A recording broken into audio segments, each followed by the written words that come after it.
So we're going to wing it. I have absolutely no questions prepared. I am doing absolutely everything off the top of my head, and that's the danger in it. Danger is awesome. Yes. So joining me on this panel is these two wonderful, lovely ladies right here. And this would be Anelia. Hey, yes. Hi. And Julia. How are you doing? Good. Awesome. I never learned to pronounce your last name correctly. It's Meinen. Meinen. Yeah. Thank you. Because I'm not from over here, so I speak it like an Englishman. He's not from around Meinen. town. Oh, yes. So wonderful, wonderful ladies. They've been working in the animation industry for many, many years. Not just on My Little Pony, but on a lot of different animations that have come over here. Let's talk about some of your earliest work. Anelie, what is some of your earliest work? I was in a show called Dive Ollie Dive, and Kid vs. Cat. I had the main character called Coop Burtenberger. I was screaming a lot. Like, those when you go up in the air and like, all day long. And, Monsters vs. Aliens. Some of my first work, yeah. Awesome. How about you, Julia? Some of your earliest work? Yeah, there was a little show which was called Arthur the Pig, I think. Yes, I did that when I was 11 or 12. And the funniest thing is 20 years after that, there was a new season of this series, and all the supervisors, they wanted us back for doing the voice dubbing. Wow. And of course, we all grew up. We were 20 years older, but we still did that, and that was really cool. The first thing, so much long, yeah, but Arthur was one of the first things I did, and a lot of anime things too, like Detective Conan when I was at my early 20s, or Escaflowne, for example. Escaflowne. Yes. Awesome. Yes. How many people, I want to show of hands, how many people here got into animation through anime, Japanese animation? Okay. How far back do you think Japanese animation goes? 1980s? 1990s? Do you realize that Japanese animation started in the 1960s, in the late 1960s, with a small little show called Jungle Emperor, which was Kim of the White Lion just about everywhere else in the world. And I was raised on that. So I'm 48 years old now, and they brought over Jungle Emperor, which was, of course, Kim of the White Lion. And then they brought over Mach Go Go Go. Anybody know that show? Which is Speed Racer. Anybody know that show? Same show. Battle of the Planets, which is Science Team Gatchaman, in the early 70s. So it goes way back. So some of you guys who like animation, do we get Crunchyroll over here? Crunchyroll? Yeah. They have a lot of really great old shows on there. So go ahead and check out some of this old stuff, which is what we're going to call retro. And that's just a nice way of saying that I'm old. And check out some of this early stuff. If you like Bleach, if you like some of these later animes, check out your history and how these shows started out. The 5-teen group was actually Science Team Gatchaman before you got into Rangers and all that kind of stuff. Let's talk about early Pony, like late 2010, early 2011, when our Lord and Savior, Lauren Faust, was still working on a show. I'm just winging it here, so if I go off track, just smack you get to smack me if I go off track. Okay. That's your job. So if I do this, you can just smack him. So Okay. From me. Yes. Yeah, Yes. And you Okay, will you get gotta- the blame. Okay. What is one of the things that strikes your mind? Oh, hello. That comes to mind from early seasons. Just call it out. What's one of the early things that drew you in?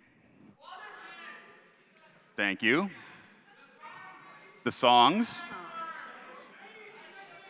The animation. Aw, ponies. Characters, yes. Marriage. Right. So, a lot of very good answers. Who said marriage? A lot of very good answers. And how many shows before this show had that many things in common? Not very many, right? You had a lot of weird little shows that had really cruddy songs and had kind of an okay thing, except for things like Samurai Jack, right? Early Cartoon Network stuff. And who was working on those shows? The same people who are working on Pony. Amy Keating Rogers, all those people. Let's ask these two ladies. And we're going to go back into your histories and your love of animation. Tell us some of the early shows from when you were a kid that you loved. Check it out. Kimba, the White Lion. Kimba the White Lion, which is Jungle Emperor, which came over from Japan. Right? Yes. And also Aladdin from the 80s. Aladdin? Yes. And of course, She-Ra. She-Ra was She-Ra, my favorite. Princess of Power. Yes, the Princess of Power, yes.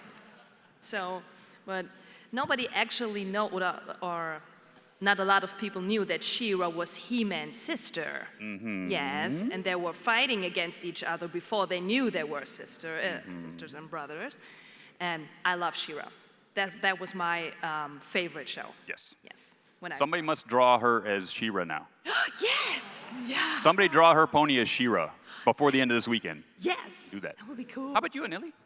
Some of your favorite stuff. I was really into a show called My Little Pony Generation 1.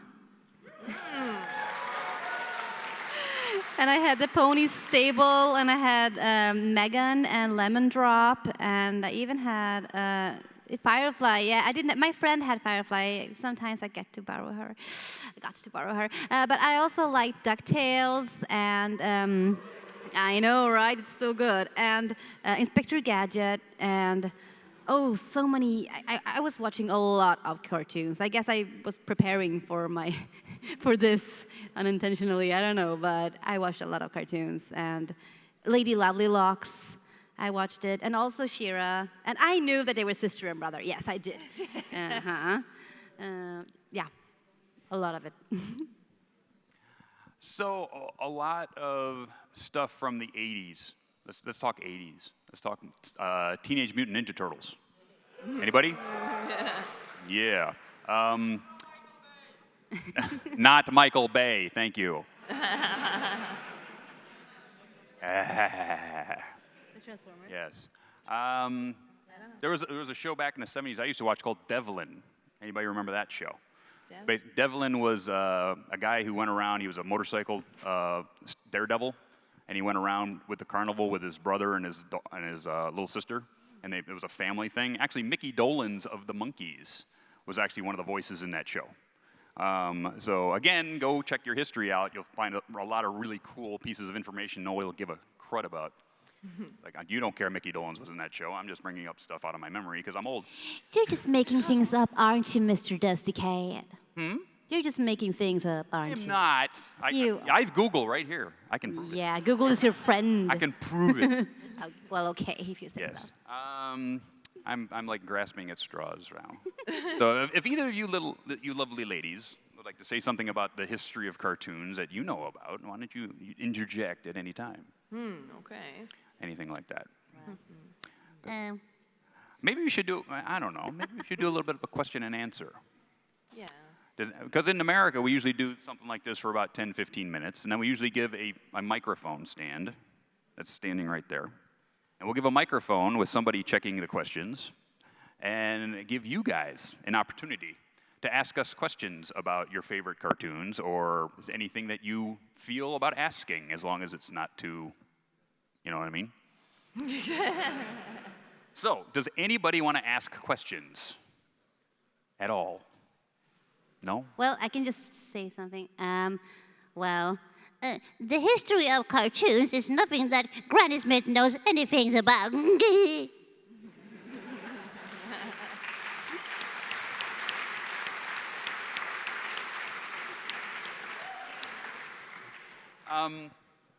How about we move forward a little bit? You know, we talked about the history and the past of cartoons. Let's talk about flash animation. Let's talk about web cartoons. Let's talk about how almost anybody out here in this audience can make a cartoon. Because now you have things like Flash, which anybody can download on their home computer and learn how to do. A lot of people, in fact, Jan Animations, right? Anybody know Jan Animations? Buttons Mom, right? Jan, thank you. Jan got so good at what he did, Hasbro had to say, stop it. Because he was too good. But you could do that, right? You could get your friends to do the voicing. In fact, that's a lot of what I do. I get my friends to call me up and say, Dusty, I got this character doing a short animation. Can you do me a funny voice? Because I do that. And sure, I'll do that for you. And 6 months later, there's this cute little animation with a voice I did in it. Because somebody came and asked me. Any of you guys can do that. And that's going to be retro 20 years from now, right? Mm-hmm. Everybody's going to be going, wow, we used to use Cintiqs. What's that? Do you even make software to do that? Don't we just think it now? Wouldn't that be cool? That you're just like, wow, I'm going to think about this cartoon and it's on a screen. Wouldn't that be cool? It'd take a lot of time out of it, that's for sure. Mm-hmm. What else can we talk about? I'm just like flying now. How much more time we got, by the way? I have no idea. I'm sorry, guys. I wasn't fully prepared for this. And I apologize.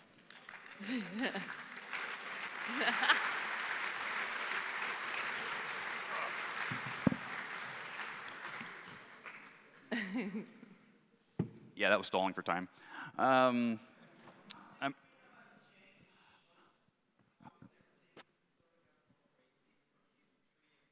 Oh, that's a good question. That's a good question. How do we feel about how the show has changed from season 1 and 2, where we were establishing characters and establishing how these characters interact with each other, to 4, 5, and 6, where we've got all this crazy things going on. We got Princess Twilight becoming an alicorn. We've got changelings trying to take over the land. We've got Tyrek tearing stuff up. We got all of this stuff. How do you guys feel about the show changing from a voice actor standpoint? Mm-hmm. I mean, I'm sure you guys read the scripts and you see how the storyline is going. Mm-hmm. How do you feel about how the characters are maturing and how it's gone from the early seasons into what we have now? I think there's a lot more action going on in the past seasons, and for me as a voice actress, it was more, it's very, what is anstrengend? Exhausting? Yeah, it's very exhausting for my voice because a lot of the action parts, and I personally would love to have more stories about friendship, like in the first seasons.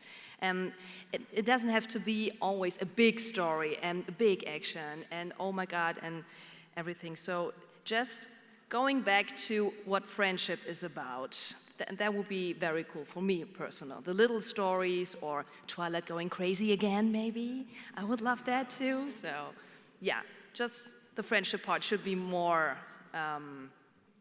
in the front. More in the front, yes. Yes. How about you, Nelly? Well, you really notice when you go into the studio after a couple of years on the same show that the characters are evolving and changing a bit, and I think it's good. You get to see more sides of the characters, and for example, with the Cutie Mark Crusaders, my Sweetie Belle got her Cutie Mark, and that was so cool to see, the happiness that, finally we get our Cutie Marks, and I was like, okay, so what are they gonna do now? So it's really interesting to see where they're gonna take those characters. And also, I think that, for example, Spike changed a lot, and he's hilarious all the time, I think. Especially when he's being greedy, I like that. So, yeah. Very cool. How many people here, by a show of hands, miss Princess Celestia? How many people miss friendship letters? Miss her? Yes. Miss it. Miss her. Because she hasn't been around in 2 seasons, right? Yeah. She comes in the season premiere and says something, and then she's gone. Yeah. Until the end. Maybe she's on a vacation. I know. I mean, she's in the Bahamas or something. She's in the Bahamas with sipping a Mai Tai. Sunglasses on, Twilight Sparkle take care of everything. Twilight can take care Yeah. of herself. Because it's like she's been running the whole place for like 1,000 years. Yes. So her sister comes back, and she makes Twilight into an alicorn. Got so much lists to check, you Just know? so she wanted to go on vacation. That's why she did it. That's it. Right? Yep. So that's why we haven't seen her. She's actually in the Bahamas sipping a Mai Tai in a bikini somewhere. Just taking in the sun. Yes. Yeah. Yeah, but that's one of the things I miss. One of the things I miss from the early episodes is that interaction between student and teacher. Yes. So I would really... I miss writing my letter at the end of the episodes. To Yes, I Princess always... Elsa. I I really have miss missed it. that. Yeah. Yeah. So I'm hoping that... Excuse me. Twilight will start that with Glimmer. That basically she forces Glimmer to start writing letters of this type. Even though it's like across the castle, right? It's like, oh, Twilight, here's my letter. Just so we get that dynamic back, Yes, right? yes. Just so we get some of that dynamic back, where you've got the student and the teacher. They're trying to do it with Starlight Glimmer, but to me, I don't think it's coming off myself. What do you guys think? You guys think that's coming off a little bit? No, not so much. So, yeah, hopefully the second half of season 6 will give us that thing. I know we're getting the changelings. We know that, right? So, yeah, we're getting... you missed the big Yes, villains. I do agree. I miss. We I miss just had Chrysalis. Tyrek. How could you miss him? He's only 90 feet tall. He blew up half the landscape, right? We had a big old freaking boom in the center of the field. How'd you miss that? I don't know. More Chrysalis. Yeah, we're sort of running out. We're running out of monsters out of Tartarus, I think. Yeah. Yeah, Tartarus has terrible security.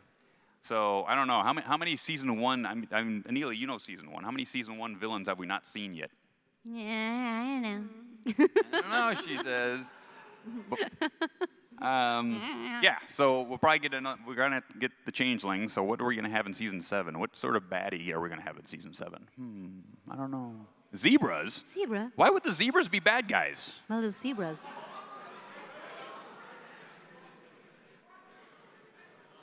Yeah, we got to have another first generation bad guy come back. Sea ponies? Sea monkeys. Sea ponies. Yes. I would love some sea Sea- ponies. That would be cool. I would really like that. Shooby dooby doo. We had a book with sea ponies. ponies in it. Oh, maybe. You never know. You never know. Sea ponies. Oh, what do we got? Somebody, you were pointing over somewhere. What? Somebody had their hand up? No? No? Anybody? Okay. I think we sort of exhausted this. Oh, we got one right there.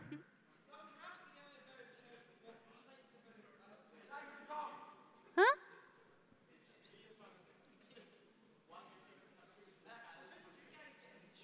How did we get into the show? Well, they got hired.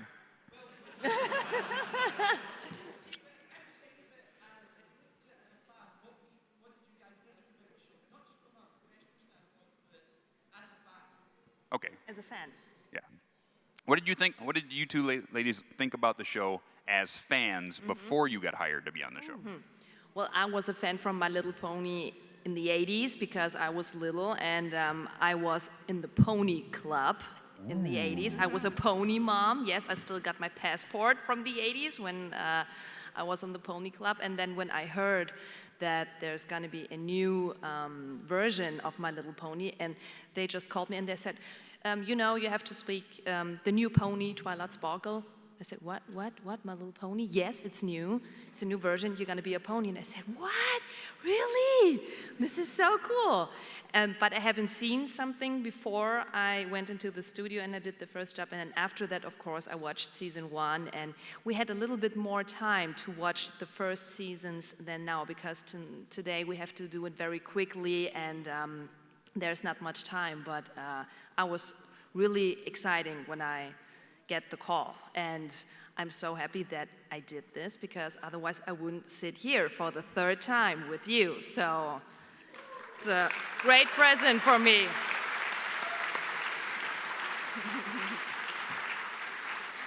And as I said before, I was really into the Generation 1 of Pony. And when the studio called me a couple of years later, they asked me to do Pony 3.5, and I was Scootaloo in that one. And every pony was very different from who every pony is today, if you know what I mean. And after that, they called me again. I think it was 2 years later, and they said, "Oh, you have a voice test for My Little Pony." And I said, "Oh, I'm gonna be Scootaloo again." And they're like, "No, you're gonna be a little dragon." And I was like, "Okay, yeah, sure." And the dragon is a guy. Okay, sure. I'm not gonna be one of those fancy ponies with the mane and but okay. And then after almost half of season 1, I got a couple of ponies. So I was just thrilled.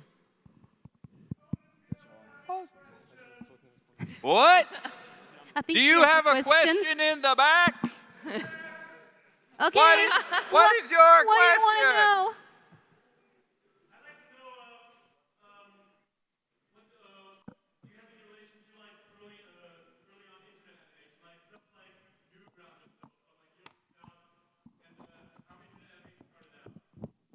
Oh yeah, I used to watch Newsgrounds. Actually, one of my very good friends actually owned an Amiga 4000 with a toaster. If you know what that is. If you do, you're old. And he was actually making flying animations for TV stations in Grand Rapids, Michigan. So he started doing animations way back in the Amiga 4000 days. So yeah, I've been around it a very long time. So yeah, watching that stuff is very cool. But I'll answer your question about how I got into it. So back in the early 2000s, when America went and its economy went in a toaster, I was laid off in 2006. And I went through all of my money, all my savings, all my 401k, everything. And I had to take a job moving away from my friends. And I moved from California to Nevada, which is about 5 hours away. So I was living by myself, squatting in a house my boss was selling, which I couldn't really move into. And I had done this for like 6 months. And I was deep in depression. And I would ride my motorcycle 4 or 5 hours back to my friend's place every weekend, and we'd play Advanced Dungeons and Dragons. Yes, I'm a nerd.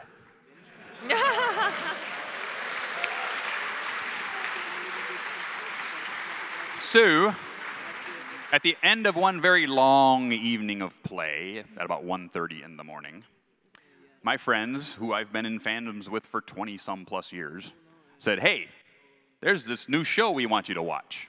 "What's that?" "My Little..." "What?" "It's 1:30 in the morning. You want me to watch ponies?" "Yes." Okay. So I sit down with a beer. I have a question actually for you two. Okay. And that is, how did you come into the community, you Dusty? And I know how you came into this community, but how did you do it? And I got your lucky. feelings and thoughts about that? Yes, I got lucky. So well, again, after the end of this story where I got into ponies, and I moved back to California into my buddy's place, and we started doing stuff, and I'm watching the show. In the spring of 2011, we thought we would do something on YouTube that was funny, because I was doing stuff in another fandom. And so we came up with melding ponies with the most interesting man in the world. And we sat there and we wrote this little script. And how many people have seen my original video, The Manliest Brony in the World? Yeah. So basically it was me sitting by a fireplace with a sniffer of brandy and with Princess Celestia, and you hear the most interesting man in the world music. And I just say, I don't always watch shows for little girls, but when I do, I watch My Little Pony. And so that video went stupid. It's 750,000 views at last count, and at the height of its popularity was the first 6 pages of Google search, which is still mind-boggling to me. In doing that, I've started doing some funny videos, and I went to Everfree Network to watch Mando Pony play, because I love Mando Pony. And I get into this chat room, and the chat room explodes.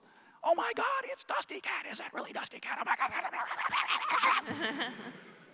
And the guy who run the channel yanks me into another channel and says, "Are you really Dusty Hat? Ain't nobody else here but me. Can you prove it? Oh, here's my phone number. Call me, whatever." So I prove that I'm me, and he says, "Oh, I've been trying to get a hold of you. I want to give you a show." Doing what? "Oh, whatever you want to do. Just don't piss off Hasbro." Okay. But I've always been a David Letterman fan. How many people like David Letterman? The late show with David Letterman's talk show in America. Thank you very much. So I thought I'd do a talk show. So sure enough, I started doing a talk show, and it melded into an hour and a half of an interview with some charity work and some comedy and some questions. And it's been going on for 4 years until I took a break. And it was a lot of fun, and that's how I ended up doing what I do, because I started doing that, and then I'd go to a convention, and somebody said, "Hey, you want to do our charity auction?" "Sure, that sounds fun."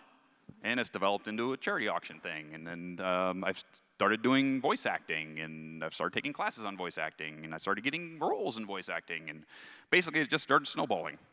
But me, I'm proof that anything can happen to you, because all I did was start having a good time, and all of a sudden I became this. and to this day, thank you very much. I have a follow-up question on that. Yes. I have so many questions. How do you feel that the community has it changed from the start until now? What's the biggest difference in the community? And also, I want to hear what you think about this. I think the biggest difference in 2010 to now is that you have the hardcore fan is still here. The guys who came in and said, "This is hip and cool," have moved on to Steven Universe or whatever, right? And Steven Universe is a good show. I'm not putting down Steven Universe. It's a good show. But the hardcore fan is still here. Yeah! Yeah! And just like anything else, it's going to do this. Right? You're going to have that big, huge hit, and then you're going to have some people go away, and then it's going to be even. And then you're going to have Star Trek, where you had a ton of people who loved the show, and then Star Trek got canceled. And they kept it alive by fandom. It's fantastic. Right? They wrote their stories, and they did all this stuff, and they had news groups, and they had bundles of paper they'd ship between each other, and all of that. And if the fandom had not happened, we wouldn't have Star Trek today. It would have been a three-season show in the 60s that would be on reruns constantly, and we'd have none of the stuff we have today. We wouldn't have John Delancey. We wouldn't have The Next Generation. We wouldn't have any of that if fandom hadn't saved it. So in 10 years, there's going to be Star Wars, Star Trek, and My Little Pony. Yes. 3 big fandoms. Yeah. See you in 10 years.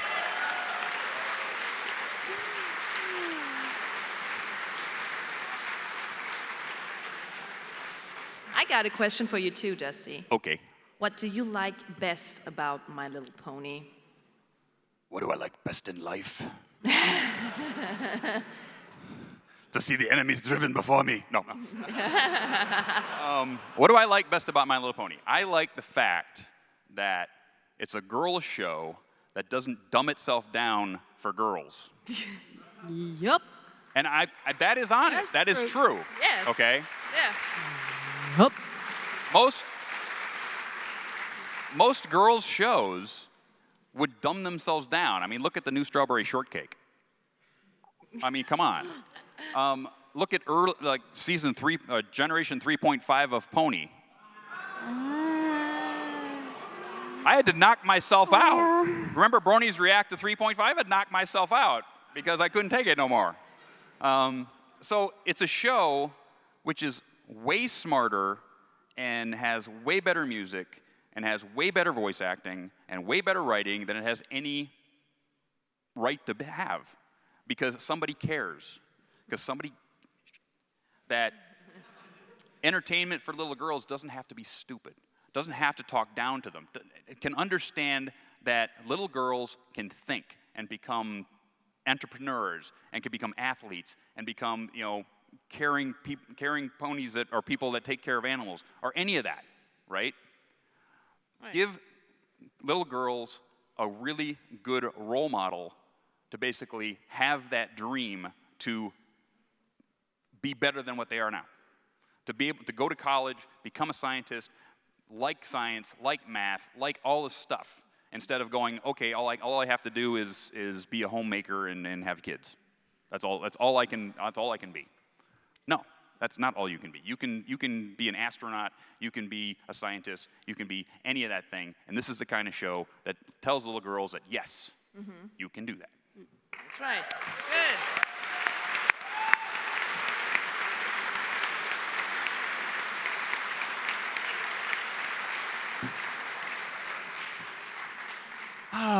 So where are we at? 5:30. I'm sorry? You can be a princess. You can get wings. I can paint some wings on your arm. I painted 2 wings on a guy's arm, but the wings looked like chicken McNuggets. So I made an arrow and then wings. It's not what you think it is. Another thing I'll bring up, okay, that the thing that's been going on the last couple of seasons is that this show is pretty much gender fluid, right? We have Big Mac, who dresses, one, as a princess in his dreams, and 2, he dressed up as a woman to be able to help Apple bloom, and didn't give up about doing it, right? And you have Rainbow Dash, who acts like a boy, but is a girl, okay? So this show doesn't give a heck about gender norms or gender roles. I'm sorry? I don't know what he said, I'm sorry. We have a couple of microphones But here. again, another show that is breaking ground with that kind of thing, right? And which is telling kids that you don't have to be sitting in a blue crib or a pink crib. You can be whatever you want. Do whatever you want, as long as you're not hurting anybody else, right? And that is one of the tenets of my entire life. And harm none, do as you will. Do whatever you want, as long as you don't hurt anybody else doing it, okay? And if you take that to heart, you can do anything. Anything you put your mind to, just do it. Don't just sit back and go, Do it. Do it. Do it, man. Ooh.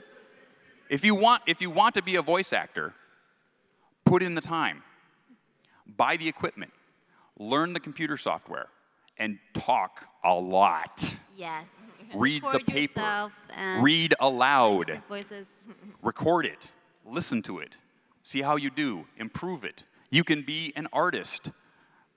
Lauren Faust has told me, you have 10,000 bad drawings in whatever arm you draw with. The faster you get them out, the better. So take a bunch of typing paper, put it on a clipboard, and just until they're gone. Do whatever you want to do. If you want to be a scientist, go learn it. If you want to write for a newspaper, go do it. If you want to do a live stream show, go do it. Whatever you want to do, it's all up to you. That's right. Sure. Just take the microphone from my companion there. So much. Oh. This show has taught me so much that I wasn't taught as a child. I'm nearly to your age, and I wasn't taught a lot of these life skills by my parents because they came from the wartime generation. And I've taught these wonderful skills that I can pass on to my younger son, who is gay, and he has a lot of problems because he's Asperger's. And it's taught me to become a better mom.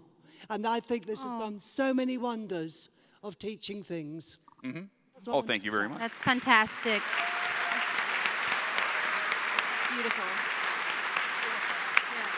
Very nice. Okay, we got 5 or 10 more minutes. So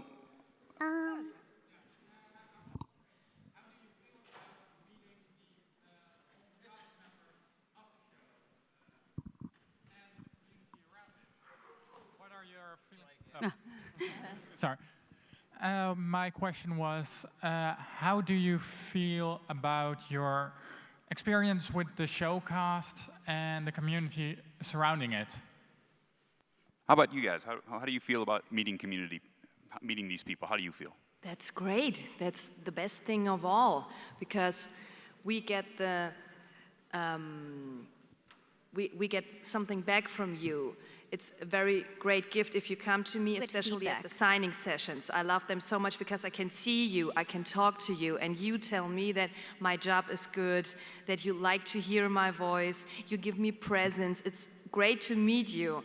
After all these years, you're still so creative, and I love all your artwork and the community which holds together, and it's unbelievable. It's amazing. Of course, I love to meet Annalie again, and I met Midge, I met Nicole Oliver. It was very cool 2 years ago, but the best thing of all is meeting you. To be with you, with the community, with you guests is the best thing of all. So it's an applause for you, really.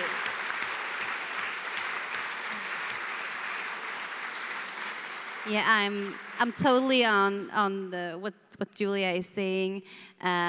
Just to be able to hang out with you guys and mingle and have a chat, talk about all or nothing. I just love to hang out with you guys. So I'm just happy to get that direct feedback also about the show and just, to hang out. And also to meet Julia, of course, and Mr. Dustycat here. And I've been so fortunate to meet a lot of the original voice actors from the show. Some of them actually are my friends now, so it's really nice. And I'm thinking of going to Canada and visiting them, and so yeah. It's wonderful with you. Wonderful. For me, I think the only person I ever really did the fanboy thing to was Nicole Oliver. It was the BronyCon I went to. I think it was BronyCon 3 or something, and I saw her. I met her. I had talked to her before, but meeting her was awesome. She's a very, very wonderful person. Everybody else, all of us, me, these two, we're just people. We're doing the same thing you are. We're trying to pay our bills. We take showers. Everything.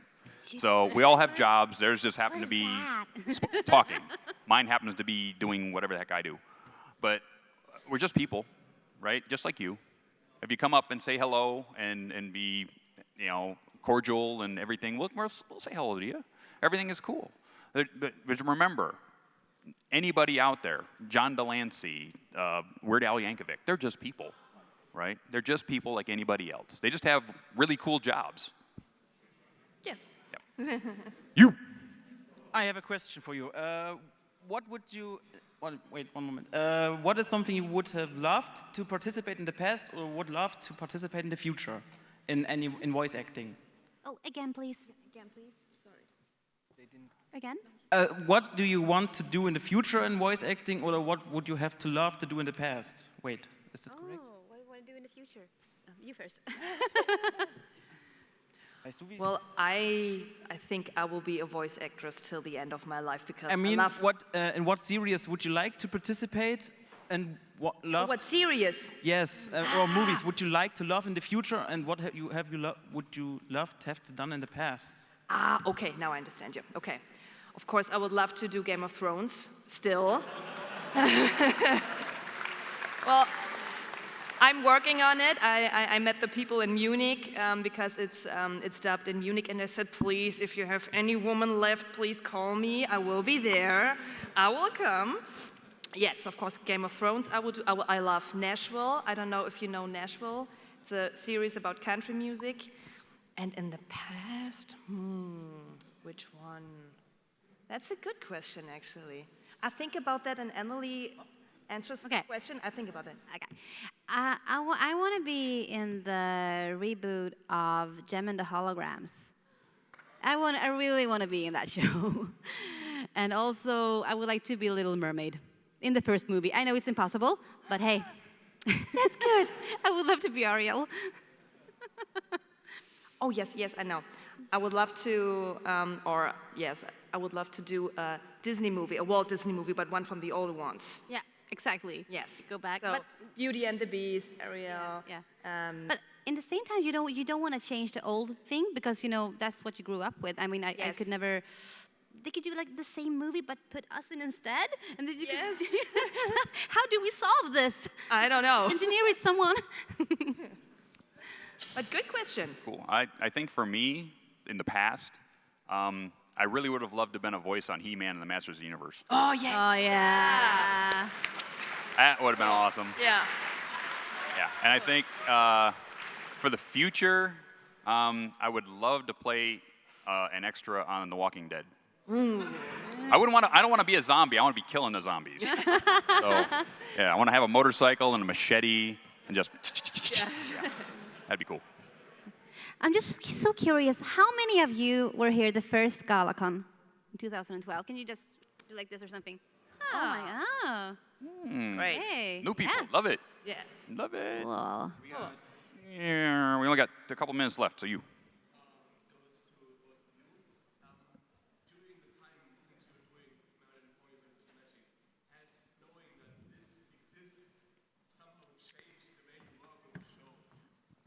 Yes, it has. Of course, you always have to speak your roles with the same professionality. It doesn't matter if it's a real sitcom, a real movie, or a cartoon, but of course, if you know you have that fandom and that community around you, it makes a lot of more fun. And that was, at the first GalaCon, I was like, okay, I know there's a very big community, and I talked with my register, with the dubbing director and with the team, so that I can put Twilight's Years in it. So, and because someone told me, please, could you do something a little bit with a little song or a little speech? And this is kind of cool. I think I wouldn't do that in another production. And I did this for you because I know the community is so big, and I wanted to give you a present. And of course, it's a lot more fun if you know that you will hear it. And of course, I want you to like it. So it has changed for me, yes. Mm-hmm. And the same for me. It's well, yeah, just like you said, that you go in every day and you do your best. But when it comes to My Little Pony, I want to do more than my best. I want to do my bestest ever, because I know that people are gonna listen to it and watch it, and I just don't want to disappoint anybody, Awesome, and I think, ladies and gentlemen. Oh, wait, we have one more. Where? Oh, way up there. Okay. One of the things that I don't like in modern animations and, well, general TV is that characters who are like super smart I can be wrong because I have my memory is shit. So sorry. Is that a bad word? I just wanted to say like we have Twilight and we know she's the smartest, right? But do we really see that often that she is the smartest? Like she solves the problem is science-based? I didn't understand anything. I may be wrong, Just wave and smile. but just saying. I didn't understand anything. We didn't understand the question, so Sorry. we're just waving and smiling. I'm sorry, I did not understand that. No. I just want. Never mind. Catch me after. Catch us About after. Twilight. Catch me after. I'll answer it for you when we can understand it. Something about Twilight. So I think we are at the one more. Okay, One more. We are at the 5th GalaCon and celebrate the 5 years or 6 years of the Bronyhood. And I want to ask you, where do you see the Brony team in the future 5 years? Where will it go? Where do you think it will go? 5 years. That's a long way. So we got the second half, season 6.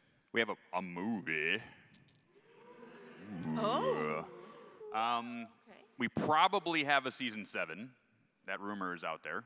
Probably have a season 7, which means we'll probably go through 2 more years. That's probably guaranteed, right? So you're talking 5. So 2 things can happen. One, we could have it picked up again. Depend on how the movie goes. If the movie is great and we get another flush of really great people coming to conventions, then we'll probably get a season 9 or an 8. and maybe it'll go 5 years. But that's a long shot. Actually, we're running on borrowed time now. Most of these type of shows only go 2-3 seasons because they only need like 96 episodes to go into syndication. That's it. That's all they ever have to do. So right now, we're pretty much running on borrowed time. As long as pony sales stay strong, we'll probably continue to have a show. Because guess what? Toy sales drive getting the show made. Because Hasbro's bottom line, if Pony doesn't start pulling up the girls' side of their business, guess what's going to get cut? My Little Pony. Because it's a business. Trust me, it's a business. So I've talked to all of these people all up the chain, and the minute Pony stops making money, guess what? It's over. Because there'll be no money in it for anybody to make the show. So if you like the show, Guardians of Harmony, some pretty cool toys, aren't they?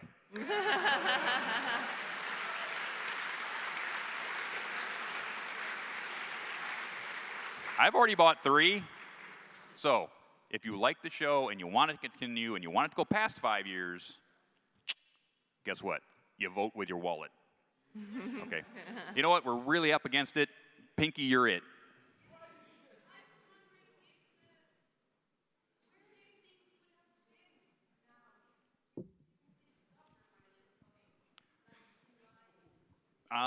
I would probably be building custom motorcycles somewhere. I would probably own a motorcycle shop. I would be selling parts, and I would be building motorcycles. Because that was my dream. I went to Motorcycle Mechanics Institute. I graduated tops of my class. I worked at 2 Harley-Davidson dealerships. I worked at a place called Custom Chrome in research and development for 6 years, making parts in Taiwan and South Korea with those idiots you saw on TV about 5 or 6 years ago. Okay, I know all those guys. So that was my career until I found Pony. And if I hadn't found Pony, I would have continued on that trek. And I would be either working for one of those guys or I'd have my own shop and I'd be building bikes. And to tell you the truth, I would still do it today. But this takes up a lot of my time. But I'm still a motorcyclist. I still own 2 motorcycles. I love motorcycles, and I would probably still build motorcycles if I had the money. Kickstarter is a good thing. But that's for another time. Does your motorcycles have pony names? I'm sorry? Does your motorcycles have pony names? Actually, no. And a cutie mark. But my Triumph Tiger has a little rainbow dash blind bag super glued to the dash. Bleh. And she rides with me all the time. Cool. So, and she's been on that bike for like 20,000 miles. And so that is, sadly, the end of the retro panel because we need to clear out for whatever's coming next. So thank you very much. Thank you. Thank To you. Aneely Thank you. and to Julia. See you tonight. We will see you guys out there. See you at the gala evening.